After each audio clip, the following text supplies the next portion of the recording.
영혼이 아픕니다. 육신의 병은 증상이 보이지요. 열이 나고 기침이 나고 몸이 아프면 병원에 갑니다. 그런데 영적인 병은 아무도 몰라줍니다. 겉으로는 웃고 있지만 속으로는 울고 있습니다. 교회에서는 찬양하지만 집에 돌아오면 무너집니다. 기도는 하고 있지만 하늘이 막힌 것 같습니다. 말씀을 읽어도 글자만 보일 뿐 마음에 닿지 않습니다. 이게 바로 영적 독소가 쌓인 증상입니다. 눈에 보이지 않지만 분명히 존재하는 우리 영혼 속에 오염물질들이 있습니다. 세상이 우리에게 주입한 독이 있습니다. 사탄이 우리 마음에 심어놓은 거짓이 있습니다. 내가 스스로 만들어낸 부정적 생각들이 있습니다. 이것들이 우리의 영적 면역력을 무너뜨리고 있습니다. 하나님과의 관계를 막고 있습니다. 믿음의 생명력을 서서히 죽이고 있습니다. 여러분도 이런 경험 있으신가요? 아침에 눈을 떠도 감사가 나오지 않는 날들이 계속되는 경험 말입니다. 기도하려고 무릎을 꿇어도 원망과 불평이 먼저 올라오는 순간들이 있지요. 누군가를 용서해야 한다는 것을 알지만 마음이 따라가지 않는 때가 있습니다. 교회에 앉아 있어도 마음은 천리 밖에 있는 것 같은 예배를 드린 적이 있으실 겁니다. 이 모든 것이 영적 독소의 증상입니다. 미움이라는 독소가 쌓여 있으면 사랑할 수 없습니다. 원망이라는 독소가 쌓여 있으면 감사할 수 없습니다.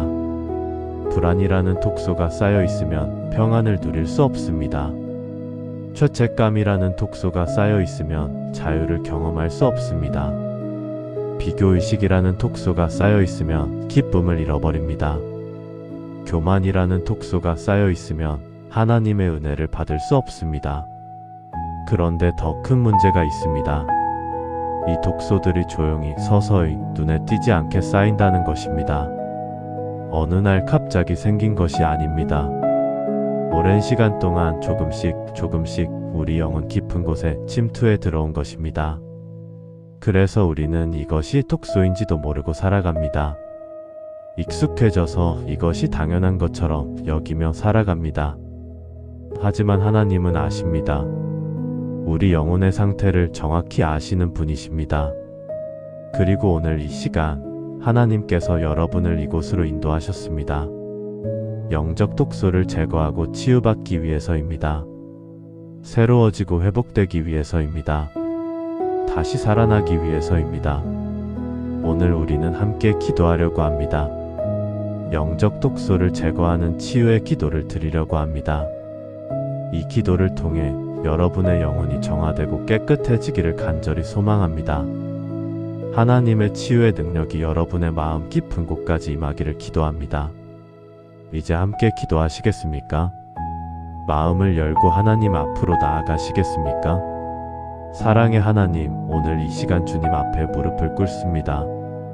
우리 마음속 깊이 박혀있는 미움의 독소를 주님께서 보고 계심을 고백합니다. 우리가 숨기려 해도 주님은 다 아십니다.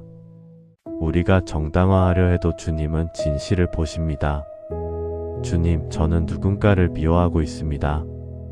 그 사람이 저에게 준 상처가 너무 깊어서 용서할 수 없습니다. 그 사람을 생각하면 가슴이 답답하고 분노가 치밀어 오릅니다.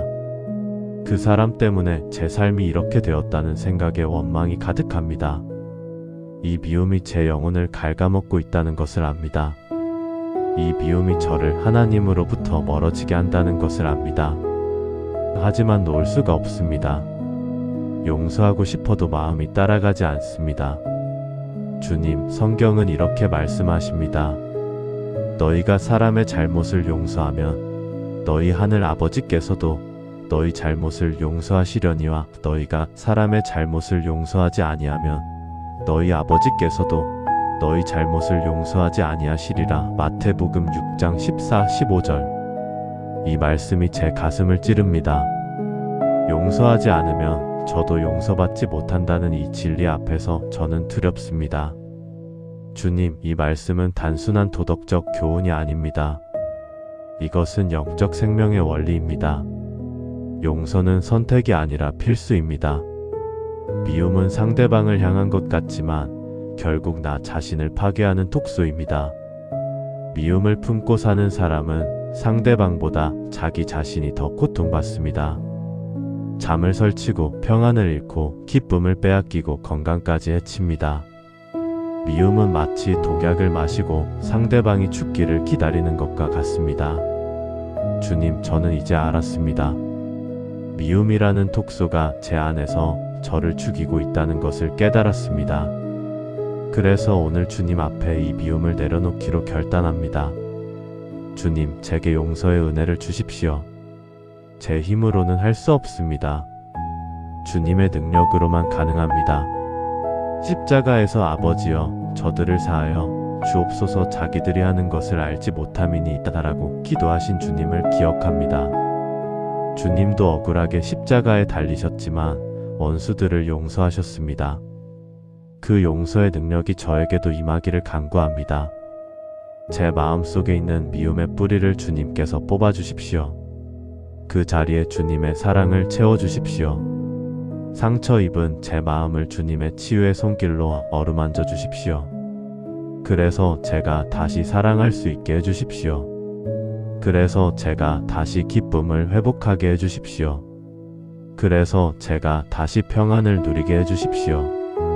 주님, 오늘 이 시간 저는 용서를 선언합니다.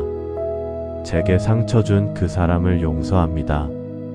제 힘으로가 아니라 주님의 은혜로 용서합니다. 완벽하지 않아도 괜찮습니다.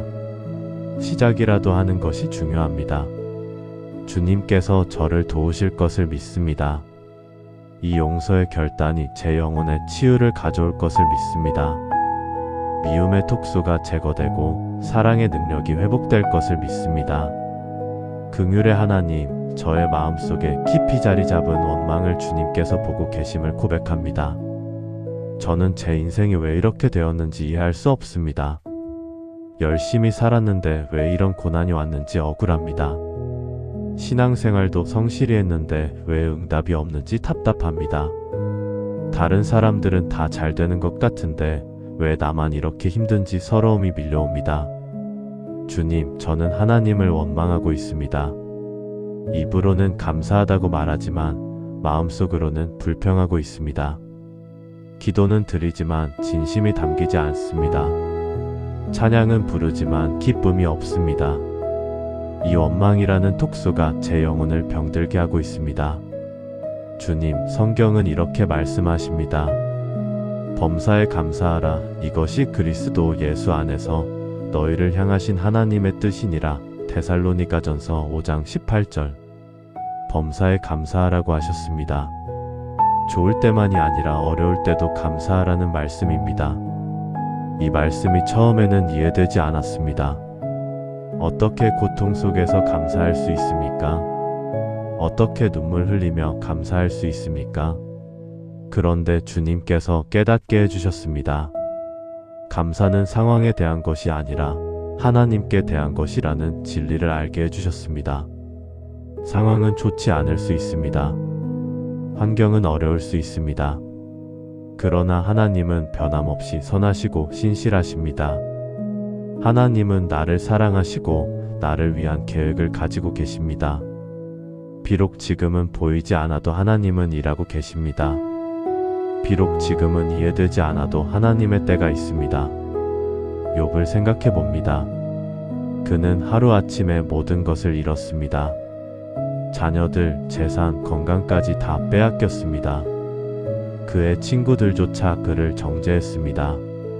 그의 아내마저 하나님을 저주하라고 말했습니다. 그런데 욥은 이렇게 고백했습니다. 주신 이도 여호와시오, 거두신 이도 여호와시오니 여호와의 이름이 찬송을 받으실지니이다. 욥기 1장 21절. 이것이 바로 원망을 이기는 믿음입니다. 욥은 상황을 보지 않고 하나님을 보았습니다. 환경에 흔들리지 않고 하나님의 주권을 인정했습니다. 그 결과 욥은 나중에 갑절의 축복을 받았습니다. 주님, 저도 욥처럼 고백하기 원합니다. 비록 지금은 힘들어도 하나님을 신뢰합니다.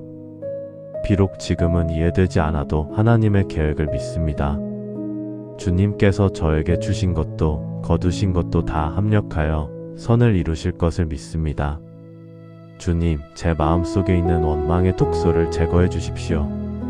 그 자리에 감사의 영을 채워 주십시오. 불평하는 입술이 찬양하는 입술로 바뀌게 해 주십시오.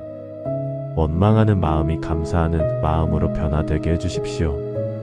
제가 다시 주님께 영광 돌리는 삶을 살게 해 주십시오. 어떤 상황에서도 주님을 바라보며 감사할 수 있는 은혜를 주십시오.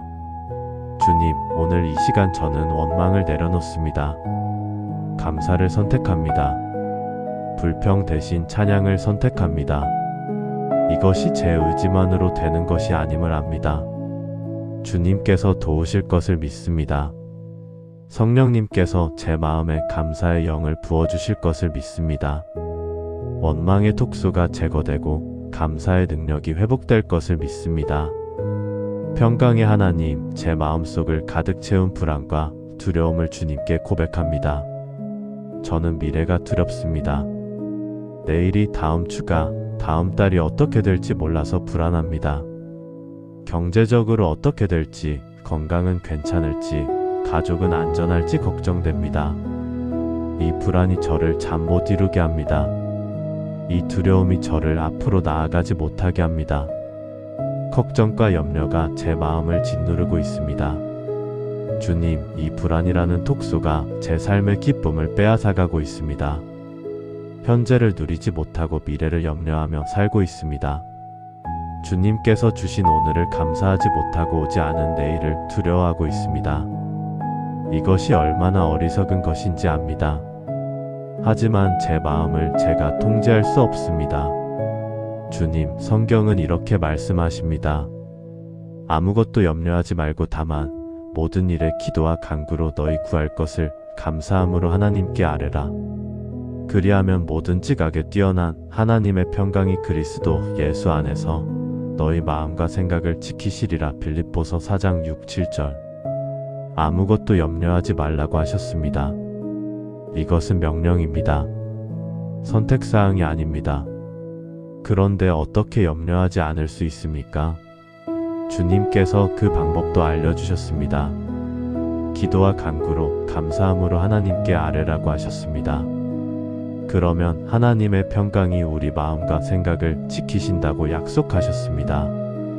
이 말씀은 바울이 감옥에 갇혀 있을 때 쓴 편지입니다.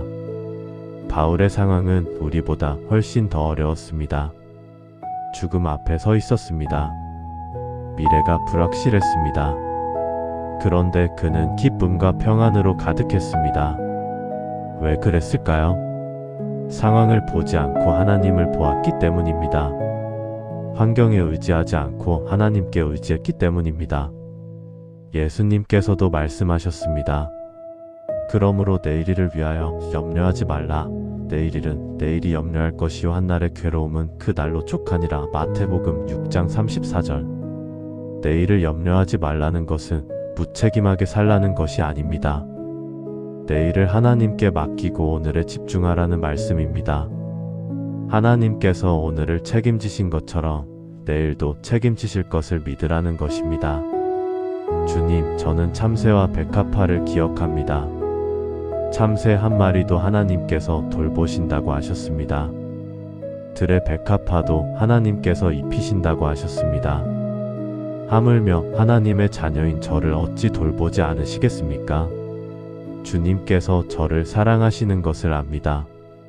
주님께서 저를 위한 계획을 가지고 계신 것을 믿습니다. 주님께서 저의 모든 필요를 아시는 것을 고백합니다. 그러므로 저는 오늘 불안을 내려놓기로 결단합니다. 미래를 주님께 맡기기로 결단합니다. 주님, 제 마음속에 있는 불안의 톡소를 제거해 주십시오. 그 자리에 주님의 평안을 채워 주십시오. 염려하는 마음이 기도하는 마음으로 바뀌게 해 주십시오. 두려워하는 생각이 믿음의 고백으로 변화되게 해 주십시오. 제가 다시 평안을 누리며 살게 해 주십시오. 어떤 상황에서도 주님을 의지하며 담대할 수 있는 은혜를 주십시오. 주님, 오늘 이 시간 저는 불안을 주님께 드립니다. 평안을 선택합니다. 염려 대신 기도를 선택합니다.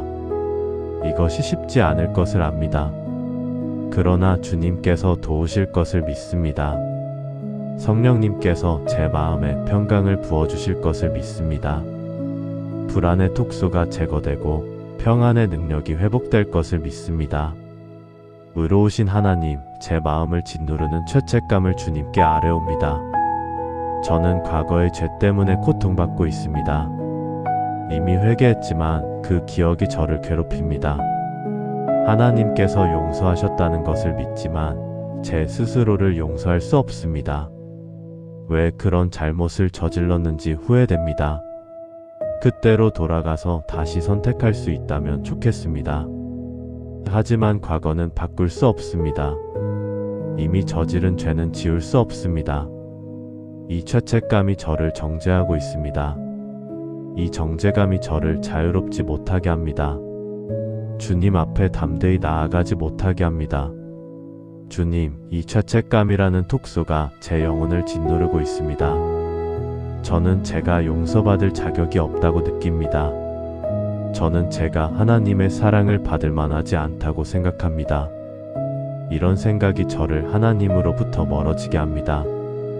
주님, 성경은 이렇게 말씀하십니다. 만일 우리가 우리 죄를 자백하면 그는 미쁘시고 의로우사 우리 죄를 사하시며 우리를 모든 불의에서 깨끗하게 하실 것이요. 요한일서 1장 9절. 우리가 죄를 자백하면 하나님께서 용서하신다고 약속하셨습니다. 단순히 용서하시는 것이 아니라 모든 불의에서 깨끗하게 하신다고 하셨습니다. 이것은 완전한 용서입니다. 철저한 정결입니다. 하나님께서 용서하시면 그 죄는 더 이상 존재하지 않습니다.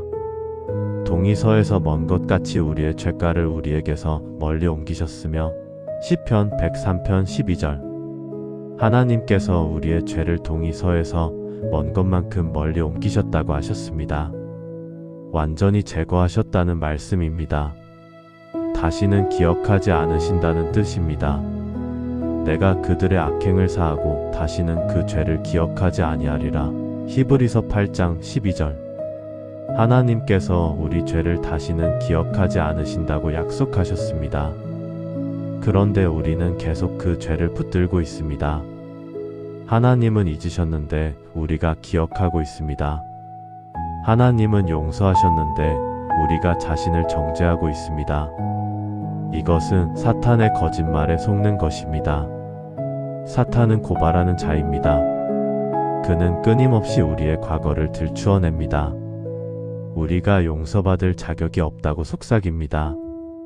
하지만 예수님은 변호하시는 분이십니다. 그분의 십자가의 피가 우리를 완전히 씻으셨습니다. 그분의 의가 우리에게 전가되었습니다. 우리는 더 이상 죄인이 아니라 의인입니다. 그리스도 안에서 새로운 피조물입니다. 그런즉 누구든지 그리스도 안에 있으면 새로운 피조물이라. 이전 것은 지나갔으니 보라 새 것이 되었도다. 고린도후서 5장 17절. 우리가 그리스도 안에 있으면 새로운 피조물이라고 하셨습니다. 이전 것은 지나갔다고 하셨습니다. 과거는 끝났습니다. 새로운 미래가 시작되었습니다. 주님, 저는 이제 깨달았습니다. 죄책감을 붙들고 사는 것은 주님의 용서를 무시하는 것입니다. 제 자신을 용서하지 않는 것은 주님의 은혜를 거부하는 것입니다. 주님께서 용서하셨다면 저도 제 자신을 용서해야 합니다. 주님께서 새롭게 하셨다면 저도 과거를 놓아야 합니다. 주님, 제 마음속에 있는 죄책감의 톡소를 제거해 주십시오. 그 자리에 주님의 용서와 은혜를 채워 주십시오. 정죄하는 마음이 자유하는 마음으로 바뀌게 해 주십시오. 과거에 묶인 생각이 미래를 향한 소망으로 변화되게 해주십시오. 제가 다시 담대함을 회복하게 해주십시오. 주님 앞에 자유롭게 나아갈 수 있는 은혜를 주십시오. 주님, 오늘 이 시간 저는 죄책감을 내려놓습니다. 용서를 받아들입니다. 정죄 대신 은혜를 선택합니다. 주님께서 저를 자유케 하실 것을 믿습니다. 성령님께서 제 마음에 자유의 영을 부어주실 것을 믿습니다. 죄책감의 톡소가 제거되고 자유의 능력이 회복될 것을 믿습니다. 창조주 하나님, 제 마음속에 자리 잡은 비교의식을 주님께 고백합니다. 저는 늘 다른 사람과 저를 비교합니다. 다른 사람이 가진 것을 보면 부러움이 생깁니다. 다른 사람의 성공을 보면 제가 초라하게 느껴집니다. SNS를 볼 때마다 저만 뒤처진 것 같습니다. 다른 사람은 다 행복해 보이는데 저만 불행한 것 같습니다. 다른 사람은 다 잘 되는 것 같은데 저만 안 되는 것 같습니다. 이 비교의식이 제 마음에서 기쁨을 빼앗아갑니다. 이 비교가 저를 감사하지 못하게 합니다. 주님께서 제게 주신 것들을 보지 못하고 다른 사람이 가진 것만 봅니다. 제가 이룬 것들에 만족하지 못하고 다른 사람의 성취만 부러워합니다. 주님, 이 비교의식이라는 톡소가 제 영혼을 병들게 하고 있습니다. 저는 하나님께서 제게 주신 독특한 계획을 보지 못하고 있습니다. 저는 하나님께서 제게 주신 특별한 은사를 인정하지 못하고 있습니다. 다른 사람의 기준으로 저를 평가하고 있습니다. 주님, 성경은 이렇게 말씀하십니다. 우리는 감히 우리를 어떤 자기를 칭찬하는 자와 더불어 평가하거나 비교할 수 없노라. 그러나 그들은 자기로서 자기를 헤아리고 자기로서 자기를 비교하니 지혜가 없도다. 고린도후서 10장 12절. 자기를 다른 사람과 비교하는 것은 지혜가 없는 것이라고 하셨습니다. 왜 그럴까요? 각 사람은 하나님께서 독특하게 창조하신 존재이기 때문입니다. 각 사람에게는 하나님께서 주신 고유한 소명이 있기 때문입니다. 각 사람의 인생 여정은 다르기 때문입니다. 여호와의 말씀이니라. 내가 너희를 향한 나의 생각을 아나니 평안이요 재앙이 아니니라. 너희에게 미래와 희망을 주는 것이니라. 예레미야 29장 11절. 하나님께서는 각 사람을 향한 고유한 계획을 가지고 계십니다. 그 계획은 평안이요 희망입니다. 다른 사람의 계획과 비교할 수 없습니다. 다른 사람의 속도와 비교할 수 없습니다. 하나님께서 제게 주신 계획은 오직 저만의 것입니다. 시편 기자는 이렇게 고백했습니다. 내가 주께 감사하옴은 나를 지으심이 심히 기묘하심이라. 주께서 하시는 일이 기이함을 내 영혼이 잘 아나이다. 시편 139편 14절. 하나님께서 나를 지으신 것이 기묘하다고 고백했습니다. 내가 특별한 존재라는 것을 인정했습니다. 하나님께서 나를 만드신 방식이 독특하다는 것을 인정했습니다. 나는 다른 사람의 폭사본이 아닙니다. 나는 하나님의 독창적인 작품입니다. 하나님께서 나에게 주신 재능, 성격, 배경, 환경 모두가 의미가 있습니다. 그것들을 통해 하나님께서 나를 사용하시기를 원하십니다. 주님, 저는 이제 깨달았습니다. 비교의식은 하나님의 창조의 독특성을 무시하는 것입니다. 다른 사람과 비교하는 것은 하나님께서 제게 주신 것을 감사하지 않는 것입니다. 주님, 제 마음속에 있는 비교의식의 톡소를 제거해 주십시오. 그 자리에 감사와 만족을 채워주십시오. 부러워하는 마음이 감사하는 마음으로 바뀌게 해주십시오. 시기하는 생각이 격려하는 생각으로 변화되게 해주십시오.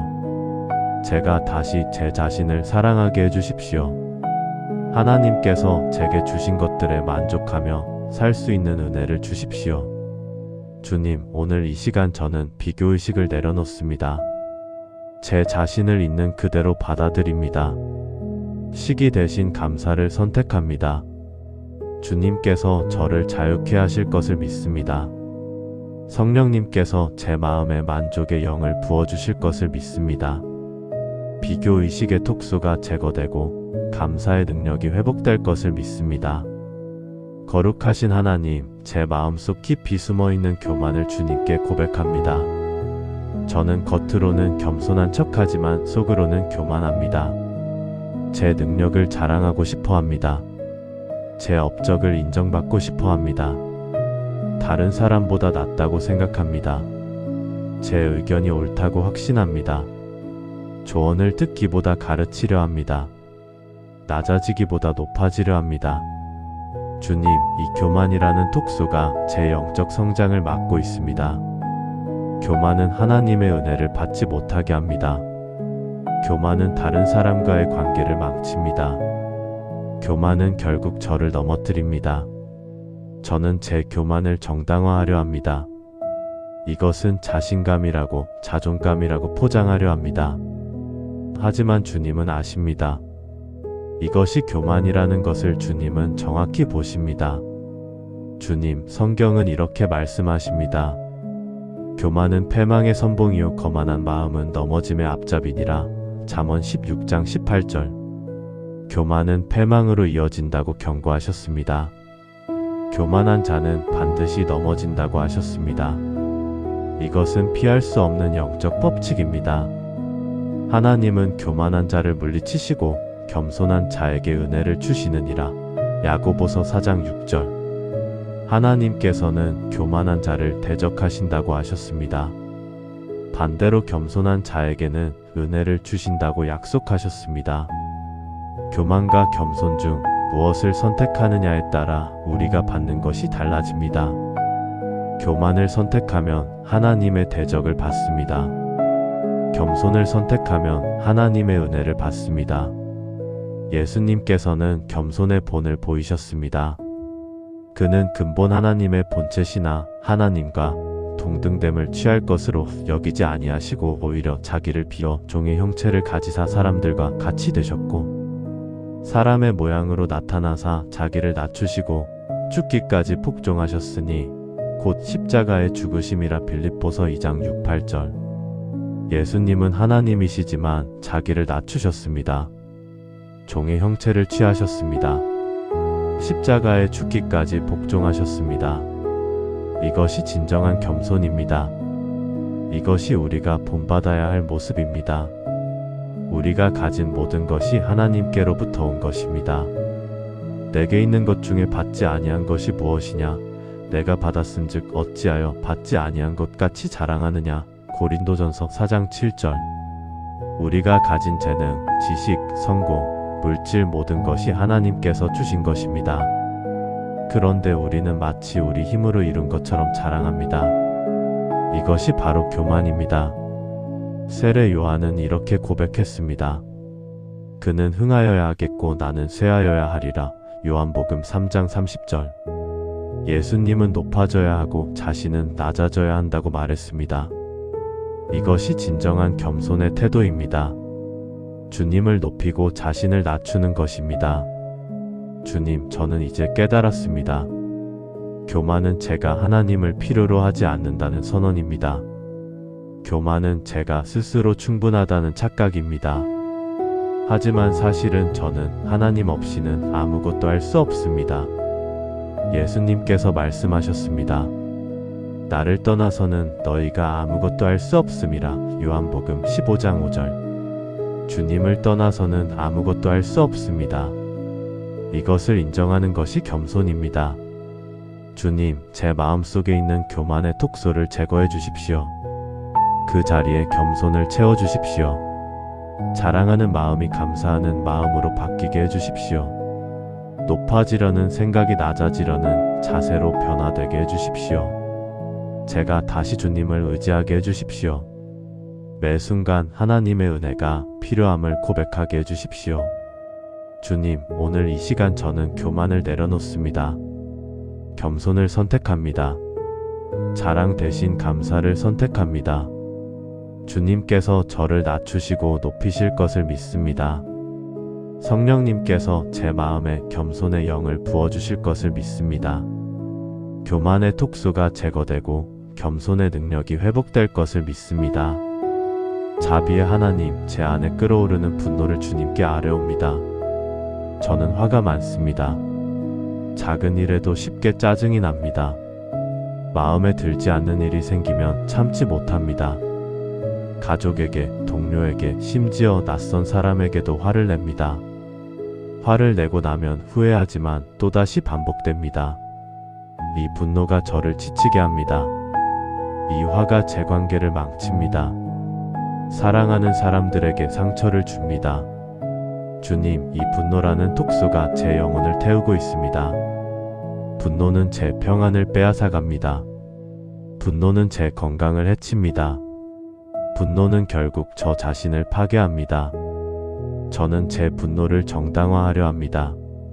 상대방이 잘못했다고 제가 화낼 만하다고 변명합니다. 하지만 주님은 아십니다.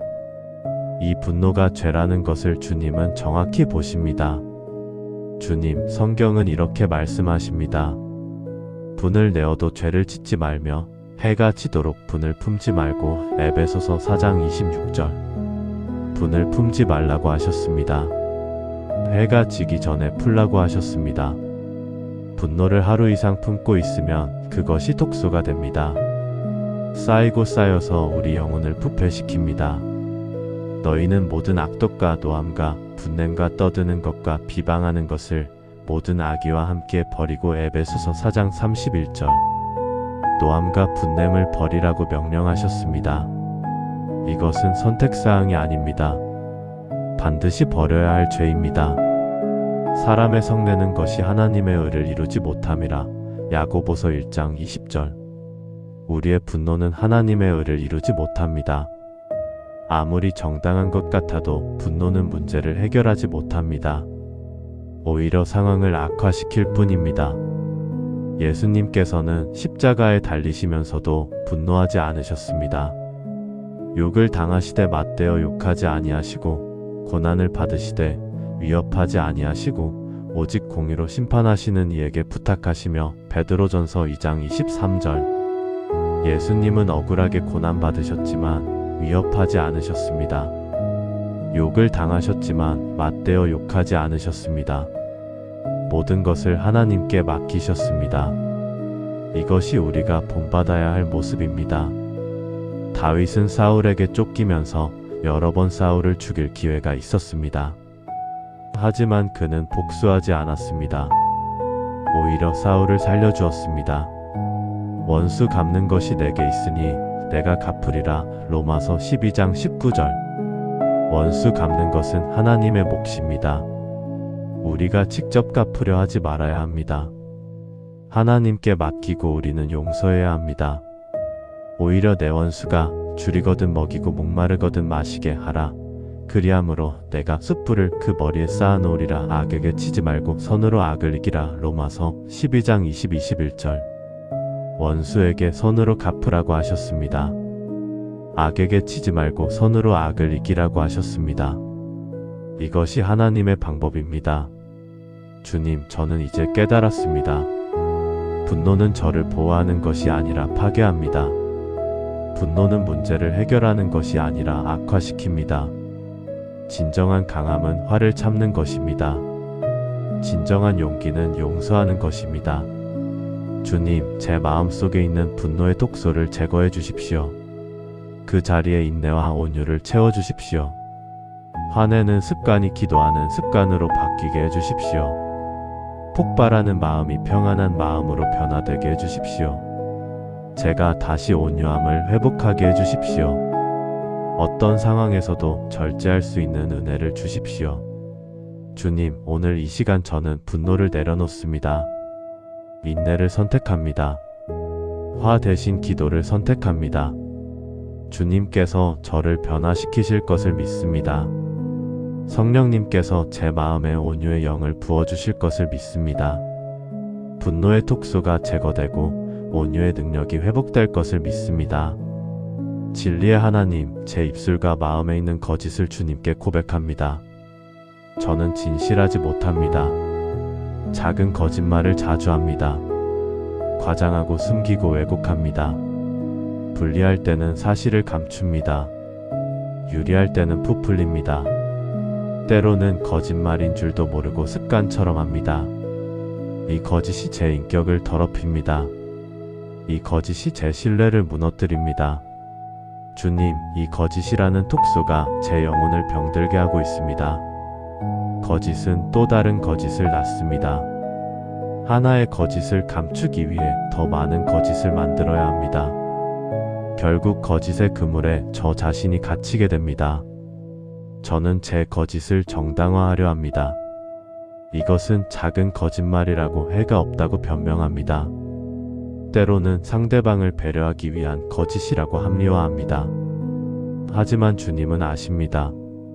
거짓은 크든 작든 죄라는 것을 주님은 명확히 보십니다. 주님, 성경은 이렇게 말씀하십니다. 거짓을 말하는 입술은 여호와께 미움을 받아도 진실하게 행하는 자는 그의 기뻐하심을 받느니라. 잠언 12장 22절. 하나님께서는 거짓을 미워하신다고 하셨습니다.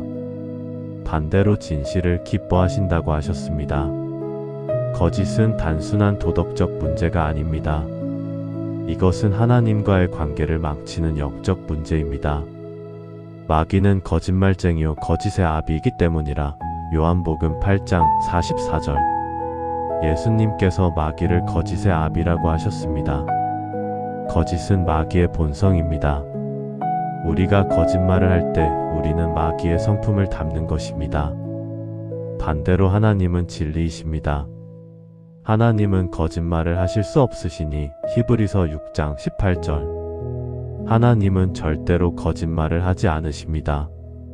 하나님의 모든 말씀은 진실입니다. 하나님의 모든 약속은 신실합니다. 우리가 하나님의 자녀라면 우리도 진실해야 합니다. 그런즉 거짓을 버리고 각각 그 이웃과 더불어 참된 것을 말하라. 이는 우리가 서로 지체가 됨이라. 에베소서 4장 25절. 거짓을 버리고 참된 것을 말하라고 명령하셨습니다. 우리는 서로 지체이기 때문입니다. 그리스도의 몸인 교회 안에서 진실은 필수입니다. 아나니아와 삽비라를 생각해 봅니다. 그들은 헌금의 액수를 속였습니다. 그것은 작은 거짓처럼 보였습니다. 하지만 베드로는 말했습니다. 어찌하여 사탄이 내 마음에 가득하여 내가 성령을 속이고. 사도행전 5장 3절. 그들은 사람을 속인 것이 아니라 성령을 속인 것이었습니다. 그 결과 그들은 죽임을 당했습니다.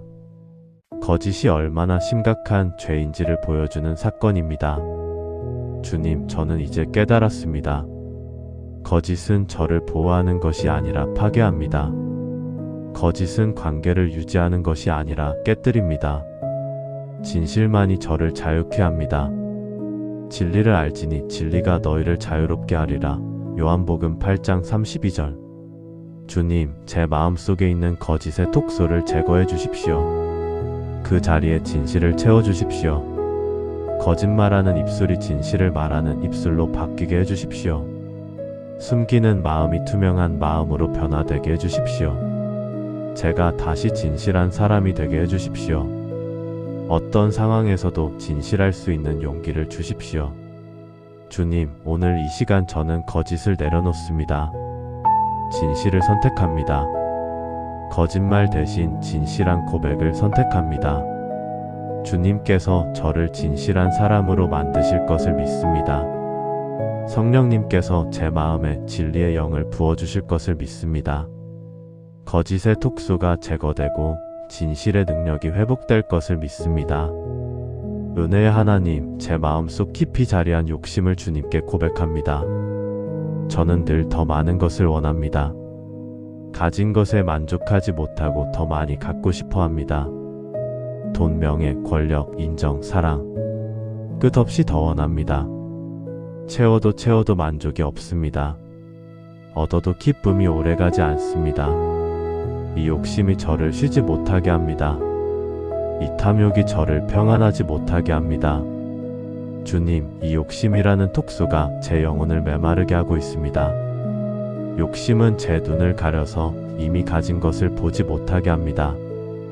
욕심은 제 마음을 빼앗아서 감사하지 못하게 합니다. 욕심은 결국 저를 파멸로 이끕니다.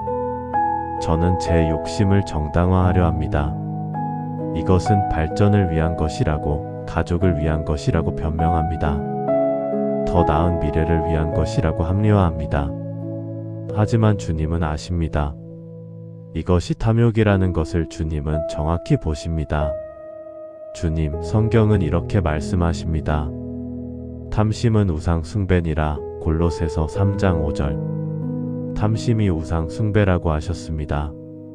욕심은 단순히 많이 원하는 것이 아닙니다. 욕심은 하나님 대신 다른 것을 섬기는 것입니다. 돈을, 명예를, 성공을 하나님보다 더 사랑하는 것입니다. 한 사람이 두 주인을 섬기지 못할 것이니 혹 이를 미워하고 저를 사랑하거나 혹 이를 중히 여기고 저를 경히 여김이라. 너희가 하나님과 재물을 겸하여 섬기지 못하느니라. 마태복음 6장 24절. 하나님과 재물을 동시에 섬길 수 없다고 하셨습니다. 둘 중 하나를 선택해야 합니다. 욕심은 재물을 하나님보다 우선순위에 두는 것입니다. 돈을 사랑함이 일만 악의 뿌리가 되나니 이것을 탐내는 자들은 미혹을 받아 믿음에서 떠나 많은 근심으로써 자기를 찔렀도다. 디모데전서 6장 10절. 돈을 사랑하는 것이 모든 악의 뿌리라고 하셨습니다. 이것을 탐내는 자들은 믿음에서 떠난다고 경고하셨습니다. 많은 근심으로 자기를 찌른다고 하셨습니다. 욕심은 결코 우리를 행복하게 하지 못합니다. 부자 청년을 생각해 봅니다. 그는 예수님을 만났을 때 영생을 구했습니다. 예수님은 그에게 재산을 팔아 가난한 자들에게 주고 예수님을 따르라고 하셨습니다. 그러자 그는 근심하며 돌아갔습니다. 재물이 많았기 때문입니다. 그는 영생보다 재물을 선택했습니다. 얼마나 안타까운 선택입니까? 욕심이 그를 영생에서 돌아서게 만들었습니다. 반대로 바울은 이렇게 고백했습니다. 내가 궁핍함으로 말하는 것이 아니니라. 어떠한 형편에든지 나는 자족하기를 배웠노니. 빌립보서 4장 11절. 어떤 형편에든지 자족하기를 배웠다고 했습니다. 많을 때도 적을 때도 만족했습니다. 이것이 진정한 자유입니다. 이것이 욕심을 이긴 삶입니다. 경건에 자족하는 것이 큰 유익이 되느니라. 우리가 세상에 아무것도 가지고 온 것이 없음에 또한 아무것도 가지고 가지 못하리니. 디모데전서 6장 6, 7절. 우리는 세상에 빈손으로 왔고 빈손으로 갑니다. 이것을 기억하면 욕심에서 자유로워질 수 있습니다. 주님, 저는 이제 깨달았습니다. 욕심은 저를 채우는 것이 아니라 비웁니다. 욕심은 저를 행복하게 하는 것이 아니라 불행하게 합니다. 진정한 만족은 많이 가지는 것이 아니라 하나님을 가지는 것입니다. 주님, 제 마음속에 있는 욕심의 톡소를 제거해 주십시오. 그 자리에 자족을 채워 주십시오. 탐하는 마음이 감사하는 마음으로 바뀌게 해 주십시오. 더 원하는 생각이 만족하는 생각으로 변화되게 해 주십시오. 제가 다시 자유를 회복하게 해 주십시오. 하나님만으로 충분함을 깨닫게 해 주십시오. 주님, 오늘 이 시간 저는 욕심을 내려놓습니다. 자족을 선택합니다. 탐욕 대신 감사를 선택합니다. 주님께서 저를 만족시키실 것을 믿습니다. 성령님께서 제 마음에 자족의 영을 부어주실 것을 믿습니다. 욕심의 톡수가 제거되고 자족의 능력이 회복될 것을 믿습니다. 생명의 하나님, 제 마음을 짓누르는 절망을 주님께 아뢰옵니다. 저는 희망을 잃었습니다. 앞으로 나아갈 힘이 없습니다. 모든 것이 무의미하게 느껴집니다. 아무리 노력해도 달라지지 않을 것 같습니다. 이 어두운 터널이 끝나지 않을 것 같습니다. 기도해도 응답이 없는 것 같습니다. 말씀을 읽어도 위로가 되지 않습니다. 주님, 이 절망이라는 톡소가 제 영혼의 생명력을 빼앗고 있습니다. 절망은 저를 포기하게 만듭니다. 절망은 저를 멈추게 만듭니다. 절망은 결국 저를 죽음으로 이끕니다. 저는 왜 이렇게 절망스러운지 모르겠습니다. 믿음이 있는데도 절망합니다. 하나님을 아는데도 희망이 보이지 않습니다. 이것이 제 믿음이 약해서인가요? 이것이 제가 부족해서인가요? 주님, 성경은 이렇게 말씀하십니다. 소망의 하나님이 모든 기쁨과 평강을 믿음 안에서 너희에게 충만하게 하사 성령의 능력으로 소망이 넘치게 하시기를 원하노라. 로마서 15장 13절. 하나님은 소망의 하나님이시라고 하셨습니다. 하나님께서 우리에게 소망을 넘치게 하신다고 약속하셨습니다. 이것은 우리 힘으로 되는 것이 아닙니다. 성령의 능력으로 되는 것입니다. 우리가 환난 중에도 즐거워하나니 이는 환난은 인내를, 인내는 연단을, 연단은 소망을 이루는 줄 알미로다. 소망이 우리를 부끄럽게 하지 아니함은 우리에게 주신 성령으로 말미암아 하나님의 사랑이 우리 마음에 부은 바 됨이니. 로마서 5장 3, 5절. 환난이 결국 소망을 이룬다고 하셨습니다. 환난, 인내, 연단, 소망의 과정을 거친다고 하셨습니다. 지금 겪고 있는 환난이 헛된 것이 아닙니다. 이것이 결국 소망을 만들어냅니다. 엘리야를 생각해 봅니다. 그는 갈멜산에서 바알 선지자들을 이긴 위대한 선지자였습니다. 하나님의 능력을 체험했습니다.